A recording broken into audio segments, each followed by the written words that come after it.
నమస్తే, welcome to Disha TV. ప్రస్తుతం మనతో పాటు టీపీసీసీ ఉపాధ్యక్షురాలు ఆత్రం సుగుణ గారు ఉన్నారు. జరుగుతున్న పరిణామాలపై మాట్లాడే ప్రయత్నం చేద్దాం.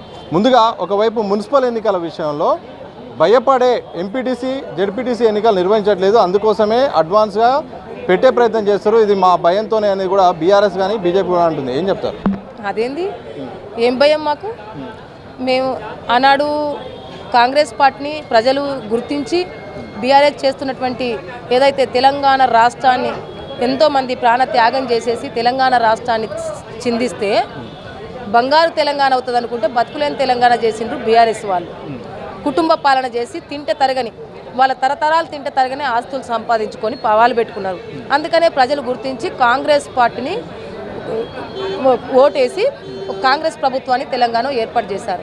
దాని తర్వాత మేము ఇచ్చినటువంటి హామీలన్నీ నెరవేర్చుకున్న తర్వాత ఎలక్షన్ పెడతామనేసి మేము కొన్ని రోజులు వేచి చూసినటువంటి మాట నిజమే.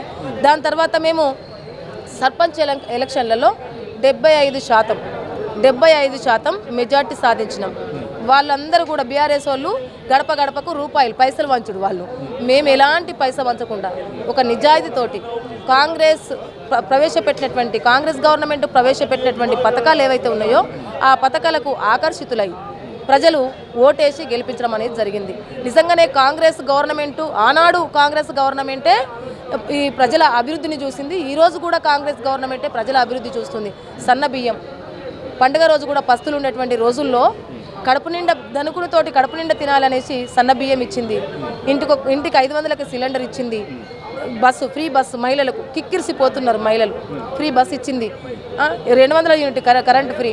ముఖ్యంగా రేషన్ కార్డు అండ్ ఇంద్రమ్మ ఇండ్లు పేదలకి. ఇవి అన్నీ కూడా ప్రజల్లోకి వెళ్ళినాయి కాబట్టి ఈరోజు ప్రజలు ఆదరించి హక్కున చేర్చుకొని ఈరోజు ప్రతి గ్రామ పంచాయతీలో కాంగ్రెస్ జెండా ఎగిరింది.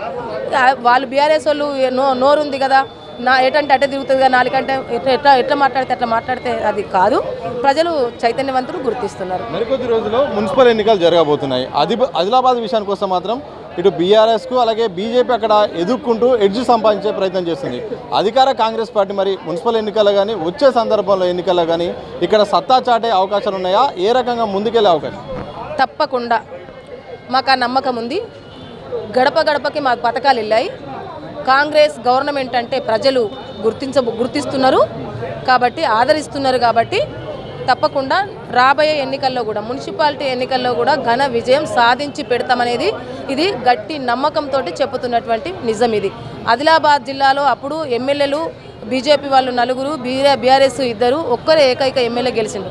ఇప్పుడు మా సత్తా ఏందో మేము చూపిస్తాం.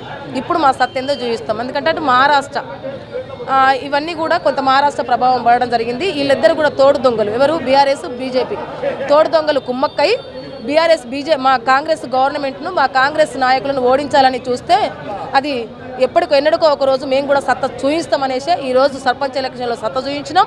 మున్సిపాలిటీ ఎలక్షన్లో కూడా మా సత్తా ఏందో మేము చూపిస్తాం. జెడ్పీటీసీ ఎంపీటీసీ ఎలక్షన్లో కూడా మేము సత్తా చాటేది అది గ్యారంటీ, అది నమ్మకం కొద్ది చెప్తున్నాం. కొంతకాలంగా ఈ ఎస్టీ హోదా విషయంలో లంబాడా వర్సెస్ ఆదివాసీ అనే ఇష్యూ నడుస్తుంది.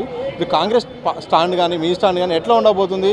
రిజర్వేషన్ల విషయంలో దీనికి ఒక కొలికిపడే అవకాశం ఉందా? ఏం చెప్తారు?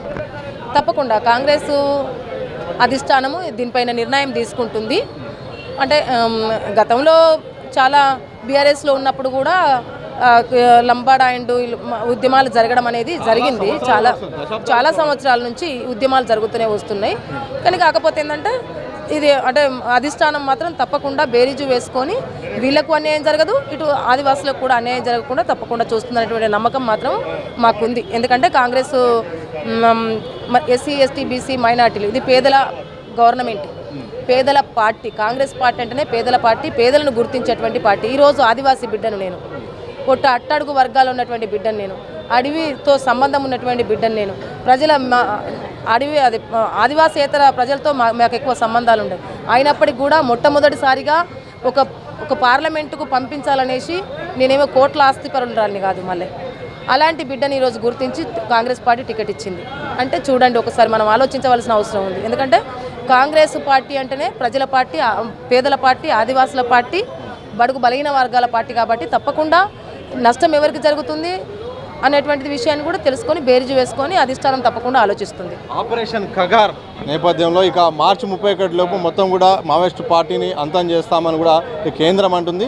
కొంతమంది ఆదివాసీ బిడ్డలు అమాయకులు బలి అవుతున్నారు, అపంసుబంధి నిర్మాణాలను కూడా ఇటు కాంగ్రెస్ కానీ చాలామంది కూడా అంటున్నారు. నిజంగా కగారు విషయంలో ఏం జరుగుతుంది, ఏం చెప్పదలుచుకున్నారు? నిజంగా అక్కడ ఛత్తీస్గఢ్ కావచ్చు, మహారాష్ట్ర కావచ్చు, తెలంగాణ కావచ్చు, ఎక్కడైనా కానీ ఈరోజు నక్సలిజం ఎందుకు ఏర్పడింది, ఏ లక్ష్యంతో నక్సలిజం ఏర్పడింది, వాళ్ళ యొక్క డిమాండ్ ఏంటిది, ఆ డిమాండ్ని మీరు నెరవేర్చడం పోయి వాళ్ళు చేస్తున్నటువంటి త్యాగాలను అణచాలని చూస్తారు చూడండి. తప్పకుండా బాలు కింద ఎంత కొడితే అంత లేస్తుంది. అట్లా ఆదివాసుల అడవులను కాజేయాలనేసి చూస్తే, ఆదివాసుల అస్తిత్వాన్ని కాజేయాలని చూస్తే తప్పకుండా తిరుగుబాటు అనేది జరుగుతుంది. ఇదంతా కూడా ఒక చక్రం లాంటిది. 24 hours అని మన రాత్రి ఎట్లా జరుగుతుందో పొద్దున మళ్ళీ అదే విధంగా అట్లా తప్పకుండా ఇది జరుగుతుంది. ఎందుకంటే మొన్ననే మనం చూసాం, ఇడ్మా ఉన్నన్ని రోజులు ఆ ప్రాంత అడవి అంతా దక్కింది. ఈరోజు ఇడ్మాను చంపేసిన తర్వాత ఆ ప్రాంతాన్ని అంతా కొల్లగొడుతున్నారు. అక్కడ ఉన్నటువంటి ఖనిజాలను కొల్లగొడుతున్నాడు. ఆ ప్రాంత వాసులకే దక్కాలి. కానీ ఈరోజు అక్కడ ఉన్నటువంటి ఖనిజాలను దోచుకొని ఆదాని అంబానికి కట్టబెట్టాలనేసి కేంద్ర ప్రభుత్వం చూస్తుంది. తప్పకుండా తిరుగుబాటు జరుగుతుంది. ఈ ప్రపంచానికే ఆదివాసులు ఒక మూలవాసులు కాబట్టి ఆ మూలవాసుల ఉసురు ఊరికే పోదు. అన్యాయంగా ఒక ఛత్తీస్గఢ్లో ఒక గుడ్డెతను మాకు అడవిలో ప్రతి ఒక్క పొలం ఆయుర్వేదిక మందులు ప్రతి ఒక్కటి కూడా అడవి నుంచి తెచ్చుకుంది, మాకు నడవదన్నమాట. అడవికి ప్రతిరోజు మేము పోకుండా ఎక్కువ రోజు కూడా ఉండరు మా ఆదివాసులు. అలాంటిది ఒక అంధుడు అడవికి పోతే అతను కూడా ఎన్కౌంటర్లో చంపేశారంటే ఎంత దౌర్భాగ్య పరిస్థితిలో ఉన్నారో ఒకసారి మనం ఆలోచించవచ్చు. అందుకే మేము ఒకటే చెప్తున్నాం, ఆపరేషన్ కగర్ను ఆపకపోతే తప్పకుండా రాబోయే రోజుల్లో బీజేపీ తప్పకుండా పరిణామాలను ఎదుర్కొంటుందనేసి సవాల్ విసురుతున్నాం. అది ఆదివాసులు ఉంటేనే ఈరోజు అడవి కాపాడబడింది, ఆదివాసులు ఉంటేనే ఈరోజు అడవిలో ఉన్నటువంటి వనరులు కాపాడబడ్డాయి. కానీ ఈరోజు కేంద్ర ప్రభుత్వం ఒక కుట్ర పన్నింది. ఆదివాసులను అడవి నుంచి పంపించేసి అక్కడ ఉన్నటువంటి వనరులను దోచుకోవాలనేటువంటి ఒక పెద్ద కుట్ర చేస్తుంది. కాబట్టి మేధావులు మరి ఇక్కడ ఉన్నటువంటి సెక్యులిజం పార్టీలో ఉన్నటువంటి కాంగ్రెస్ పార్టీ లాంటి పార్టీలు కావచ్చు, కమ్యూనిస్టు పార్టీలు కావచ్చు, ప్రజా సంఘాలు కావచ్చు, చాలామంది కూడా దీన్ని లేవనెత్తుతున్నారు, దీని మీద ప్రశ్నిస్తున్నారు. తప్పకుండా ప్రశ్నించవలసిన అవసరం ఉంది. ఈరోజు ఈ ప్రాంత వనరులు ఒక్కరి చేతిలో ఉంటే ఈ ప్రాంతం, ఈ దేశం అభివృద్ధి జరుగుతుందా? నీ యొక్క ఓటు బలం కొరకు, నీ సొంత రాజకీయాల కొరకు అటవిని అంతా కూడా కాజేయాలనేసి చూస్తున్నారు కదా.